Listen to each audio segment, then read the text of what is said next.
আসসালামু আলাইকুম, সবাই কেমন আছেন? আশা করছি অনেক ভালো আছেন। তো আমি জানি আপনারা ওয়েট করতেছেন আমার ব্লগের জন্য, যদিও আমার ব্লগগুলো এত প্রফেশনাল না। জোসেফ বলে যে আমি নাকি পাগলা ব্লগ করি। যাই হোক, অনেকদিন পরে আপনাদের জন্য ব্লগ নিয়ে চলে আসলাম। তো আজকে আমরা যাচ্ছি মারে ঘুরতে। মারে বলতে হচ্ছে সমুদ্র পাড়ে যাচ্ছি আমরা ঘুরতে।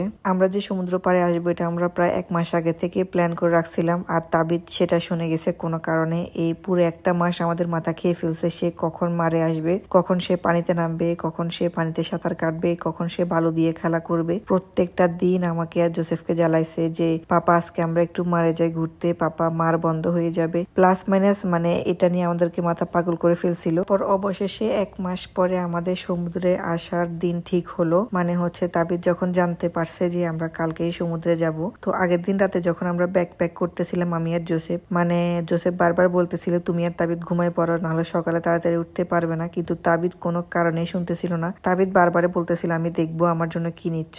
আর জোসেফ আগে থেকে অনলাইনে অনেকগুলো জিনিস অর্ডার করে রাখছিল আমার জন্য, তাবিদের জন্য। মানে আমাদের কি কি জিনিস লাগবে সমুদ্রে যাওয়ার জন্য, মানে হচ্ছে তাবিদের লাইফ জ্যাকেট থেকে শুরু করে সব ইচ এন্ড এভরিথিং, মানে যতগুলো খেলনা লাগে তো সব আমরা আগে থেকে অর্ডার দিয়ে দিছিলাম। আর পুরা মাসটা আমার একটা দিন আমি ঠিকভাবে ঘুমাইতে পারি নাই। যখনই আমি ঘুমাইতে গেছি তখন আমার বাসার বেলটা বেজে উঠে, আর এখানে অনলাইনে জিনিসগুলো আসে আর আমি সবগুলো রিসিভ করি আর জোসেফকে ছবি পাঠাই যে এটা এটা আসছে। মানে পুরো মাসটা আমার প্যারার উপরে গেছে। তার মধ্যে আমার ছেলে তো প্যারা দিছেই যে কখন সে সমুদ্রে যাবে। মজার বিষয় হলো আমরা সকাল সকাল ঘুম থেকে উঠে গেছিলাম, মানে আমি উঠে গেছি সবার আগে। জোসেফ উঠছে, উঠেও না উঠার ভান ধরে শুয়েছিল, কারণ আমি রেডি হইতে হয়তো টাইম লাগবে জোসেফে জানে, সেজন্য বলতেছে তুমি রেডি হওয়ার পরেই আমি রেডি হব, কারণ তুমি যে টাইমে রেডি হবা ওই টাইমে আমার উঠে কোনো লাভ নাই। তুমি যখন জুতা পরবা তখনই আমি রেডি হয়ে বের হয়ে যেতে পারবো। এই কথা বলে জোসেফ ঘুমাই গেছে আর তাবিদ মানে জেগে গেছে। প্রত্যেকটা সময় তাবিদকে মানে টেনে টেনে উঠানো লাগে ঘুম থেকে। আর আজকে হচ্ছে মারা যাবো সেই জন্য সে সকাল সকালে ঘুম থেকে উঠে গেছে, তাকে আমি জাগানোই লাগে নাই। প্রতিবারের মতোই আমরা ঠিক টাইমে ঘুম থেকে উঠে গিয়েছিলাম। উঠে গিয়ে আমরা রেডি হয়ে বের হয়ে বারে নাস্তা করলাম। বারে নাস্তা করার পরই আমাদের ট্রেন ছিল। মানে এত বেশি সময় ছিল না, মাঝখানে 1 ঘন্টা ব্রেক ছিল। এই 1 ঘন্টার মধ্যে তাবিদ মানে কি পরিমাণ যে পাগল বানাইছে আমাদেরকে। ট্রেন উঠতেছি না কেন, ট্রেন চলে যাবে। ও কোনোভাবে শিওর হচ্ছিল না যে আমরা ওকে নিয়ে সমুদ্রে যাব।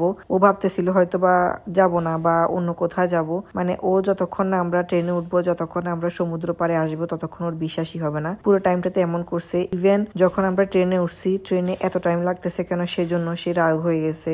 এখন কেন সমুদ্র দেখা যাচ্ছে না, ট্রেনের জানালা দিয়ে তাকায় আছে, সমুদ্র কেন দেখতেছে না, শুধু পাহাড় কেন দেখতেছে, গাছ কেন দেখতেছে, বাগান কেন দেখতেছে, এটা নিয়ে অনেক কমপ্লেন ছিল ওর। তো কি আর করব, তখন ওকে আমি একটাই জ্ঞান দিলাম যে তুমি এখন ঘুমাও, দেখবে ঘুম থেকে উঠলে তুমি দেখবা যে সমুদ্র দেখা যাচ্ছে। তো আমার কথা শুনে সে সত্যি ঘুমাইছে, ঘুম থেকে উঠছেও, কিন্তু তখন আমরা এসে পৌঁছাইনি। তো তখন আর কি করব, বললাম যে আমার মোবাইল দেখো, মোবাইলে কার্টুন দেখলে হয়তো বা আমার মাথার পাগল করবে না বা এই চিন্তা হয়তো ভুলে যাবে। তো মোবাইলে কার্টুন দেখতেছিল, তারপরও সে সমুদ্রে আসতেছিল না। এরপরে ফাইনালি অবশেষে আমরা এসে পৌঁছালাম। আমরা যে জায়গাটাতে এসেছি সেটা নাম হচ্ছে বেল্লারিয়া ইজা মারিনা। তো এটা এত সুন্দর ছিল যেটা মানে না আসলে কেউই বুঝতে পারবে না। এত সুন্দর একটা জায়গা, মানে আমার জন্য এটা ছিল একটা কল্পনার মতো শহর। যদিও কল্পনা বলতে আমার খুবই ঘৃণা লাগে, তারপর আমি বলতেছি। যাই হোক, এই ব্লগটা এই পর্যন্তই। বাকি ব্লগ দেখার জন্য আপনারা অবশ্যই ওয়েট করবেন আর কমেন্ট বক্সে লিখে যাবেন।